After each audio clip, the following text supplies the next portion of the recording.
Leg পিসও দিলাম আর মেরেও দিলাম। এটা দেখানো ছিল যে লেগ পিসে অনেক কম ওয়েট আছে, ঠিক আছে, কিন্তু ভালো লেগ কিক গ্রো করতে গেলে এমন একটা ওয়েট সিলেক্ট করতে লাগবে যেটাতে আমার 8টা থেকে 12টার মতো রিপিটিশন আসে আর টেম্পো একদম স্লোতে স্লো হবে, তাহলে লেগে সাইজ গেন হবে নেক্সট লেভেলওয়ালা। এখন আপাতত বডি ওয়েট 90 কত গ্রাম এমনি চলছে, যতক্ষণ না টার্গেট আছে 110 মতো টানার অফ সিজনে। 2025 লাস্ট তো খেলার ইচ্ছা আছে, কিন্তু যদি ওই ওয়েটটা যদি না পাবো, হিউজ একটা সাইজ যদি গেন না করতে পারি, তাহলে আমি খেলতে নামবো না কোনো মতেই না।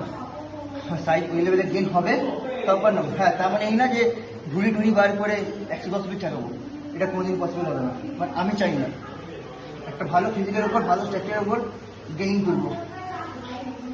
এখনো পর্যন্ত গেনিং আমি স্টার্ট করিনি, ঠিক আছে, ফুলদামে গেনিং এখন স্টার্ট হয়নি, স্টার্ট হবে তখন দেখা হয়ে যাবে।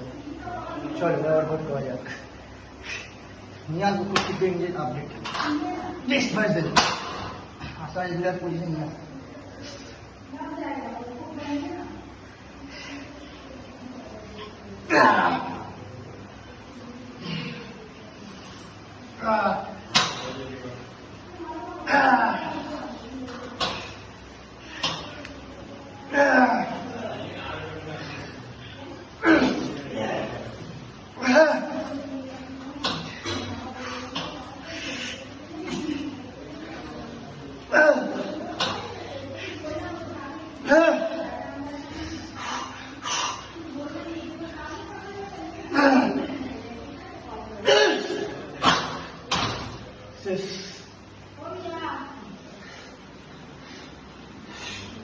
बंद कर दे रहे।